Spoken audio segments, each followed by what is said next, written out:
नमस्कार विद्यार्थी मित्रांनो, कालच्या तासामध्ये आपण नागरी सहकारी बँकांसंदर्भात थोडक्यात माहिती पाहिली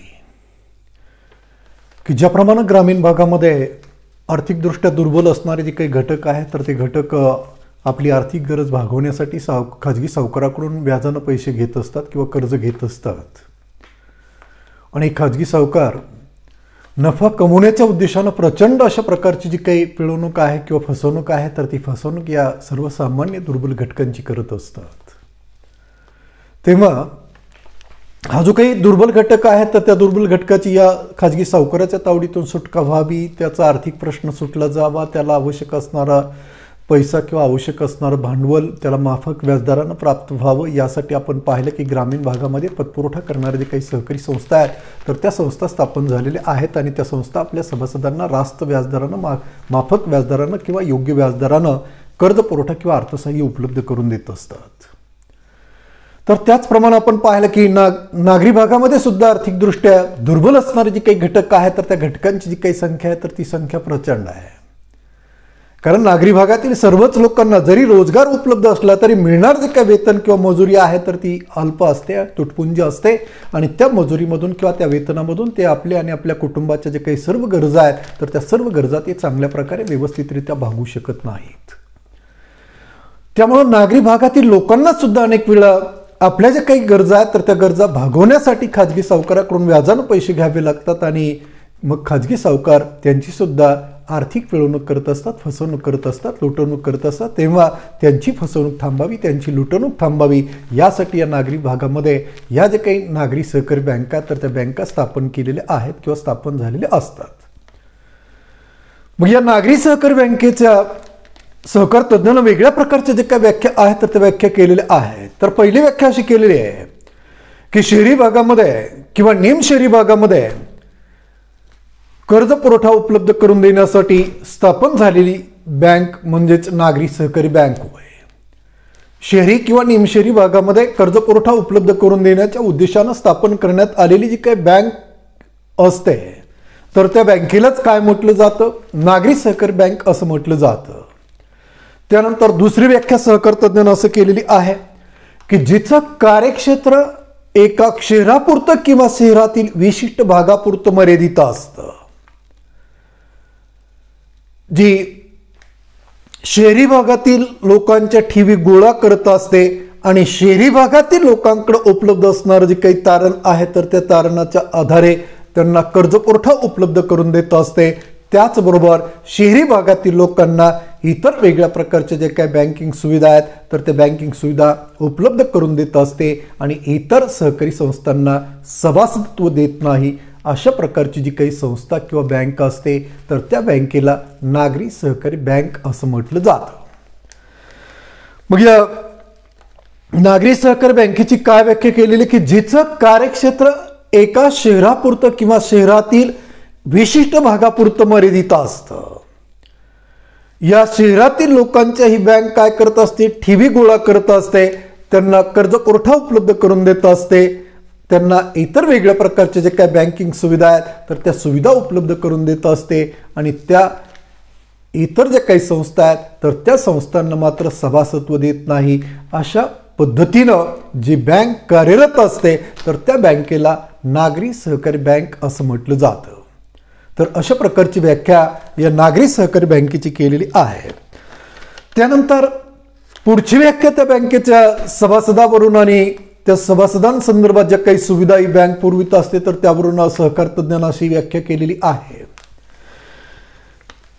की जिचं कार्यक्षेत्र एका शहरापुरतं मर्यादित असतं, त्या शहरातील पगारी नोकरांना, व्यावसायिकांना, व्यापाऱ्यांना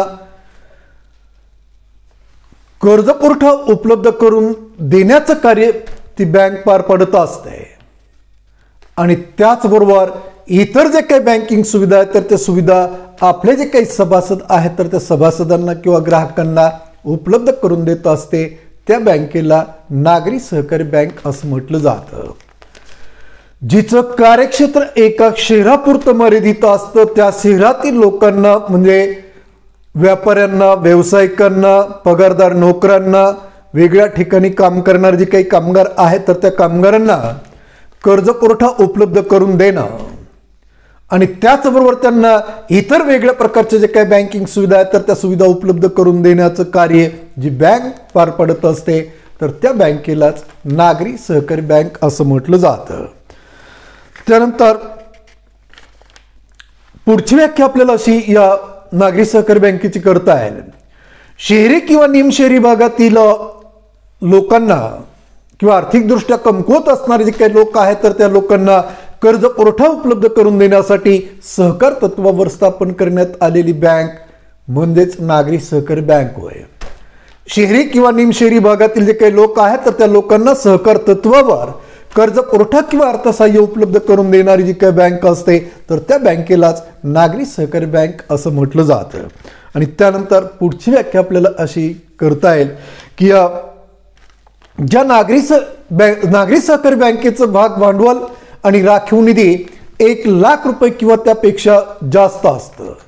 जी बँक नागरी भागातील जे काही लोक आहेत तर त्या लोकांच्या ठेवी गोळा करत असते, नागरी भागातील लोकांना कर्ज पुरवठा किंवा अर्थसहाय्य उपलब्ध करून देत असते, नागरी भागातील लोकांना इतर वेगळ्या प्रकारच्या जे काही बँकिंग सुविधा आहेत तर त्या सुविधा उपलब्ध करून देत असते. तर अशा पद्धतीनं जी बँक कार्य करत असते किंवा कार्यरत असते त्या बँकेला नागरी सहकारी बँक असं म्हटलं जातं.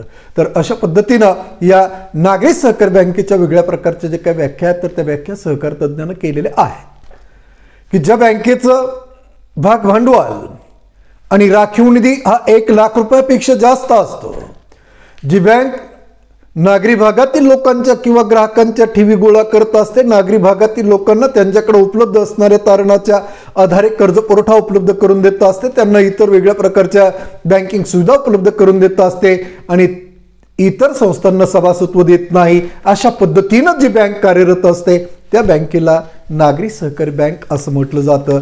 तर याप्रमाणे या नागरी सहकारी बँकेच्या सहकार तज्ज्ञानं अशा वेगळ्या प्रकारच्या जे काही व्याख्या आहेत तर त्या व्याख्या केलेल्या आहेत.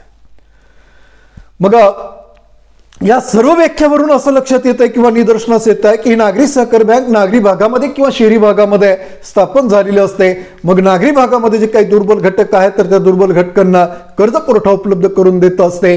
तो कर्ज पुरवठा उपलब्ध करून देता यावा यासाठी या जे काही नागरी सहकारी बँक आहे तर त्या बँकांना भांडवल आवश्यक असतं. म्हणून नागरी सहकारी बँका नागरी भागातील जे काही लोक आहेत तर त्या लोकांना सभासत्व देत असते आणि सभासत्व देऊन मोठ्या प्रमाणावर निधी किंवा भांडवल उभारत असते आणि उभारलेल्या भांडवलामधून आपल्या सभासदांना कर्ज पुरवठा आणि इतर वेगळ्या प्रकारचे जे काही सुविधा आहेत तर त्या सुविधा उपलब्ध करून देण्याचं जे काही कार्य आहे तर ते कार्य ही नागरी सहकारी बँक पार पाडत असते. नागरी सहकारी बँका या जिल्हा मध्यवर्ती सहकारी बँकेच्या सभासद असतात, परंतु या नागरी सहकारी बँका त्यांच्या कार्यक्षेत्रामध्ये कार्यरत असणारे जे काही इतर संस्था आहेत तर त्या संस्थांना मात्र सभासत्व देत नाहीत. फक्त नागरी भागातील जे काही दुर्बल घटक आहेत मग त्यामध्ये पगारदार नोकर असतील, वेगळ्या ठिकाणी कंपन्यांमध्ये काम करणारे कामगार असतील, व्यावसायिक असतील, लहान लहान व्यापारी असतील तर या सर्व घटकांना ही नागरी सहकारी बँक काय करत असते तर अल्प आणि मध्यम मुदतीचा जो काही कर्ज पुरवठा आहे तर तो कर्ज पुरवठा उपलब्ध करून देत असते.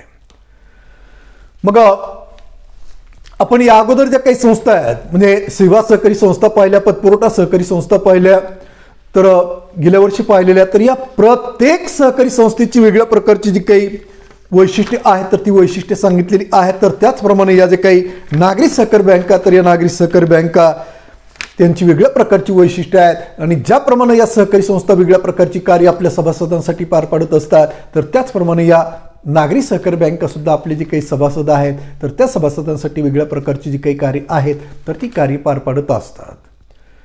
तेव्हा नागरी सहकारी बँका आपले जे काही सभासद आहेत किंवा ग्राहक आहेत तर त्या सभासदांसाठी किंवा ग्राहकांसाठी कुठल्या प्रकारची कार्य पार पाडत असतात तर त्या कार्यांसंदर्भात आपल्याला माहिती पाहायची. तर विद्यार्थी मित्रांनो, ही नागरी सहकारी बँक पहिलं कुठलं कार्य पार पडत असते तर ठेवी स्वीकारण्याचं जे काही कार्य आहे तर ते कार्य पार पडत असते. मग ठेव म्हणजे काय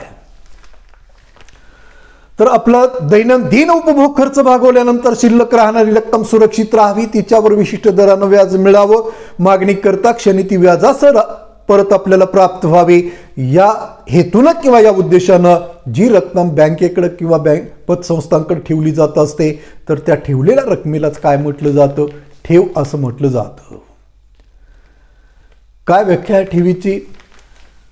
तर आपला दैनंदिन उपभोग खर्च भागवल्यानंतर शिल्लक राहणारी रक्कम सुरक्षित राहावी, तिच्यावर विशिष्ट दरानं व्याज मिळावं, मागणी करता क्षणी ती व्याजासर परत आपल्याला प्राप्त व्हावी म्हणून जी रक्कम या पतसंस्थांकडे किंवा बँकांकडे ठेवली जात असते तर त्या ठेवलेल्या रकमेलाच काय म्हटलं जातं?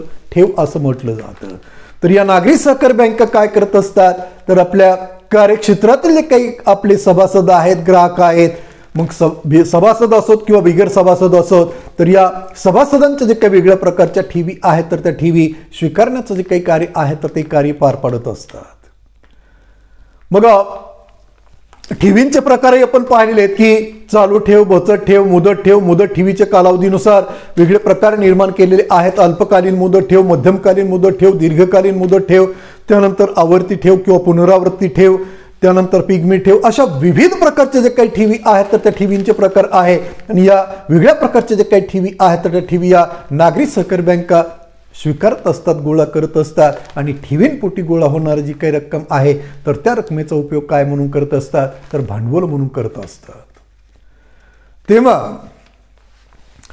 नागरी भागातील आपले जे काही सभासद आहेत आणि बिगर सभासद आहेत तर या सर्वांच्या वेगळ्या प्रकारचे जे काही ठेवी आहेत तर त्या ठेवी स्वीकारण्याचं जे काही कार्य आहे तर ते कार्य या नागरी सहकारी बँका पार पाडत असतात. त्यानंतर पुढचं कार्य या संस्था किंवा बँका पार पडत असतात, कर्ज पुरवठा करणे. तर नागरी सहकारी बँकेचे सभासद आपण पाहिलं की पगारदार नोकर असतात, कंपन्यांमध्ये काम करणारे कामगार या नागरी सहकारी बँकेचे सभासद असतात, व्यावसायिक सभासद असतात, लहान लहान व्यापारी या नागरी सहकारी बँकेचं सभासत्व मिळवित असतात. असे विविध घटक किंवा लोक या नागरी सहकारी बँकेचं जे काही सभासत्व आहे तर ते सभासत्व मिळवित असतात. मग नागरी सहकारी बँका फक्त सभासदांनाच कर्ज पुरवठा उपलब्ध करून देतात असं नाही. आपण ग्रामीण भागामध्ये ज्या पतपुरवठा करणाऱ्या संस्था स्थापन झालेल्या आहेत तर त्या संस्थांसंदर्भात पाहिलंय की या पतसंस्था फक्त आपल्या सभासदांनाच कर्ज पुरवठा किंवा अर्थसहाय्य उपलब्ध करून देत असतात, बिगर सभासदांना कर्ज पुरवठा किंवा अर्थसहाय्य उपलब्ध करून देत नाही. परंतु नागरी सहकारी बँका मात्र कर्ज पुरवठा उपलब्ध करून देत असताना काय करत असतात? तर सभासदांना कर्ज पुरवठा उपलब्ध करून देतात. सभासदांबरोबर बिगर सभासदांना सुद्धा या नागरी सहकारी बँका अर्थसहाय्य किंवा कर्ज पुरवठा उपलब्ध करून देण्याचं जे काही कार्य आहे तर ते कार्य पार पाडत असतात. मग नागरी सहकारी बँका आपले जे काही सभासद आहेत तर त्या सभासदांना घर बांधण्यासाठी कर्ज पुरवठा उपलब्ध करून देत असतात, घराची दुरुस्ती करण्यासाठी कर्ज पुरवठा उपलब्ध करून देत असतात, त्यानंतर टीव्ही खरेदी करण्यासाठी किंवा दूरदर्शन संच खरेदी करण्यासाठी, त्यानंतर मोबाईल खरेदी करण्यासाठी, लॅपटॉप खरेदी करण्यासाठी, त्यानंतर वॉशिंग मशीन खरेदी करण्यासाठी, फ्रीज खरेदी करण्यासाठी, अशा विविध प्रकारच्या जे काही गृहोपयोगी वस्तू आहेत तर त्या वस्तू खरेदी करण्यासाठी या ज्या काही नागरी सहकारी बँका तर त्या बँका काय करत असतात? आपले जे काही सभासद आहेत तर त्या सभासदांना कर्ज पुरवठा किंवा अर्थसहाय्य उपलब्ध करून देण्याचं जे काही कार्य आहे तर ते कार्य पार पाडत असतात. कारण नागरी भागातील हे काही दुर्बल घटक आहेत तर त्या दुर्बल घटकांकडे तारण ठेवण्यासाठी तितकंसं भांडवल किंवा तितकसा निधी किंवा तितकसे मालमत्ता उपलब्ध नसते. म्हणजे सोन्या चांदीचे दागिने त्यांच्याकडे उपलब्ध नसतात, मोठं घरही उपलब्ध नसतं, शेती उपलब्ध नसते. मग या नागरी भागातील हे काही दुर्बल घटक आहेत तर त्या दुर्बल घटकांकडे जे काही थोडंफार तारण असेल तर ते तारण स्वीकारून या नागरी सहकारी बँका सभासदांना आणि बिगर सभासदांना कर्ज पुरवठा किंवा अर्थसहाय्य उपलब्ध करून देण्याचं जे काही कार्य आहे तर ते कार्य पार पाडत असतात. आणि मग त्या कर्जाच्या सहाय्यानं हे नागरी भागातील जे काही दुर्बल घटक आहेत तर ते दुर्बल घटक काय करत असतात? तर आपल्या सर्व गरजा भागवण्याचा जो काही प्रयत्न आहे किंवा आपल्याला आवश्यक असणाऱ्या जे काही सुविधा आहेत तर त्या सुविधा मिळवण्याचा जो काही प्रयत्न आहे तर तो प्रयत्न त्या कर्जाऊ रकमेमधून करत असतात. तेव्हा आपल्या सभासदांना आणि बिगर सभासदांना त्यांच्याकडे उपलब्ध असणारं जे काही तारण आहे तर ते तारण स्वीकारून त्यांना कर्ज पुरवठा किंवा अर्थसहाय्य उपलब्ध करून देण्याचं जे काही कार्य आहे तर ते कार्य या नागरी सहकारी बँका पार पाडत असतात. त्यानंतर प्रतिनिधी म्हणून कार्य करणे.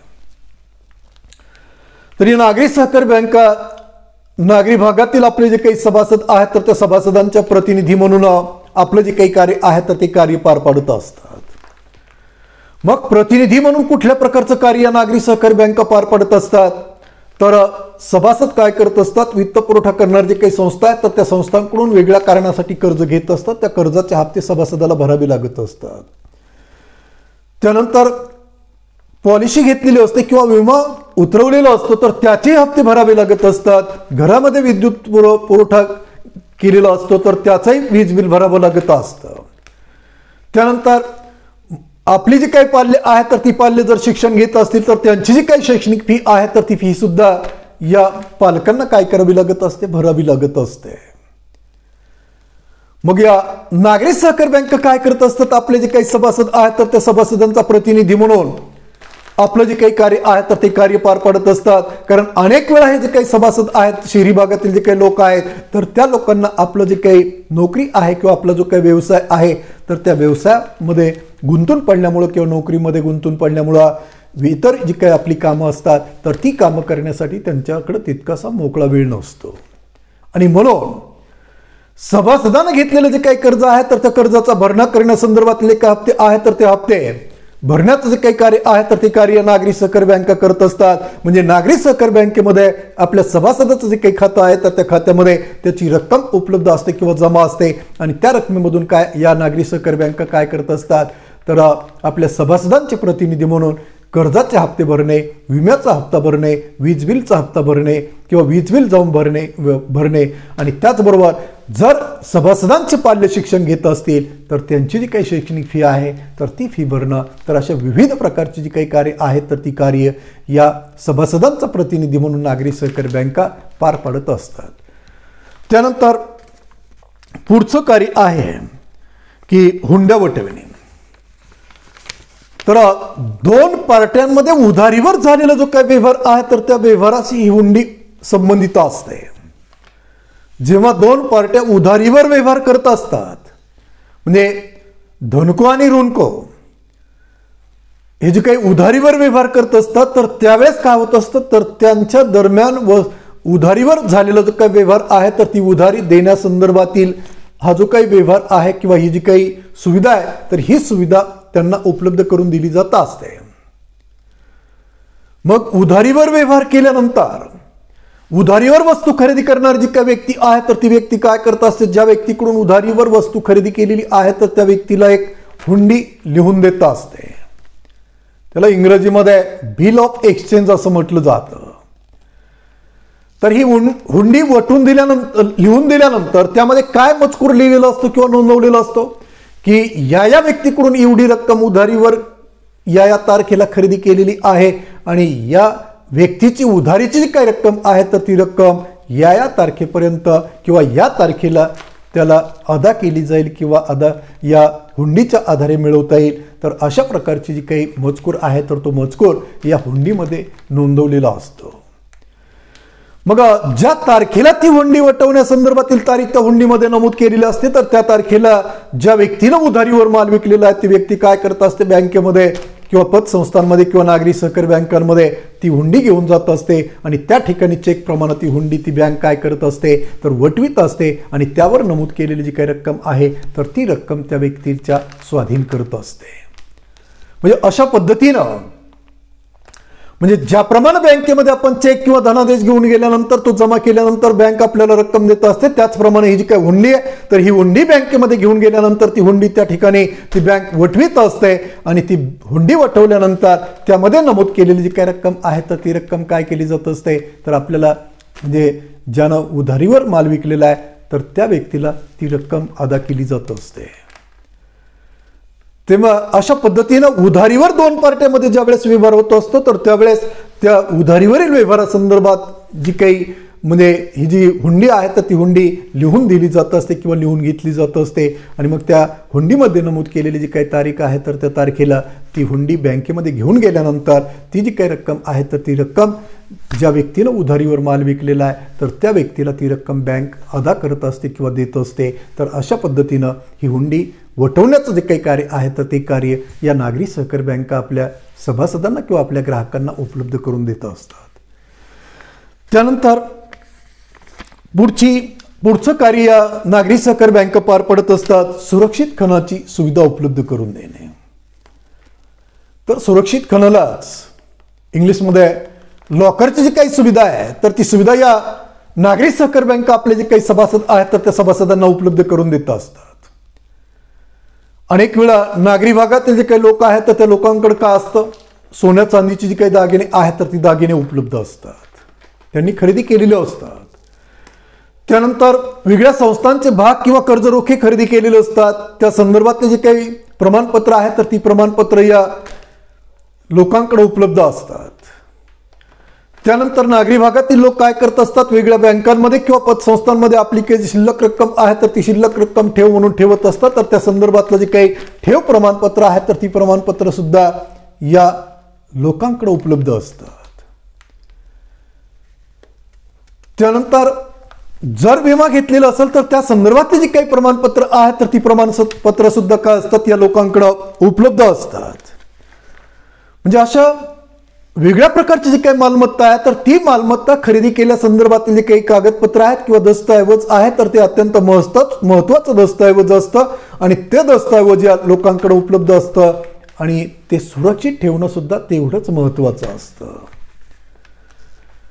आणि अनेक वेळा नागरी भागातले जे काही लोक आहेत तर त्या लोकांकडे ते आर्थिकदृष्ट्या दुर्बल असल्यामुळं भक्कम अशी जी काही घरं आहेत तर ती घरं उपलब्ध नसतात, लहान लहान घरं असतात, ती तितकीशी भक्कम नसतात आणि मग अशा घरांमध्ये अशी किमतीवान जी काही सोन्या चांदीची दागिने आहेत तर ती दागिने ठेवणं, महत्त्वाची जी काही कागदपत्र आहेत तर ती कागदपत्र ठेवणं हे धोकेदायक असतं, चुकीचं असतं. आणि म्हणून नागरी सहकारी बँका काय करत असतात तर सुरक्षा खणाची जी काही सुविधा आहे किंवा सुरक्षा कप्प्याची जी काही सुविधा आहे तर ती सुविधा आपल्या सभासदांना किंवा आपल्या ग्राहकांना उपलब्ध करून देत असतात. बघा, ही जी काही सुरक्षा खणाची किंवा लॉकरची जी काही सुविधा उपलब्ध करून दिली जात असते तर मग त्या सुरक्षा खणामध्ये किंवा कप्प्यामध्ये लोक काय ठेवत असतात तर आपल्याकडे जे काही सोन्या चांदीची दागिने आहेत तर ती दागिने त्या खणामध्ये किंवा कप्प्यामध्ये ठेवत असतात. आपल्याकडे जे काही भाग प्रमाणपत्र आहेत, कर्जरोखे प्रमाणपत्र आहेत, ठेव प्रमाणपत्र आहेत, त्यानंतर शासनाची अल्पबचत प्रमाणपत्र खरेदी केलेली असतील तर ती अल्पबचत प्रमाणपत्र आहेत. तर अशी शेती संदर्भातली किंवा मालमत्ते संदर्भातील महत्त्वाची जी काही कागदपत्र आहेत तर ती अशा वेगळ्या प्रकारची कागदपत्र किंवा दस्तऐवज लोक काय करत असतात तर त्या सुरक्षा खणामध्ये किंवा कप्प्यामध्ये सुरक्षितरित्या ठेवत असतात. मग ही सुरक्षा खणाची जी काही सुविधा नागरी सहकारी बँका आपल्या सभासदांना किंवा ग्राहकांना उपलब्ध करून देत असतात तर नागरी सहकारी बँका ही सुविधा आपल्या ग्राहकांना मोफत उपलब्ध करून देत नाहीत, तर त्याची फीस आकारली जात असते. तर ती फीस सुद्धा अल्प असते, मर्यादित असते, ती मोठ्या प्रमाणावर नसते. तर अशी अल्पशी फी भरून या लोकांना किंवा ग्राहकांना काय करता येत असतं तर नागरी सहकारी बँकेद्वारे पुरवले जाणारे जे काही सुरक्षा कप्प्याची किंवा खणाची सुविधा आहे तर ती सुविधा प्राप्त करून घेता येत असते, मिळवता येत असते.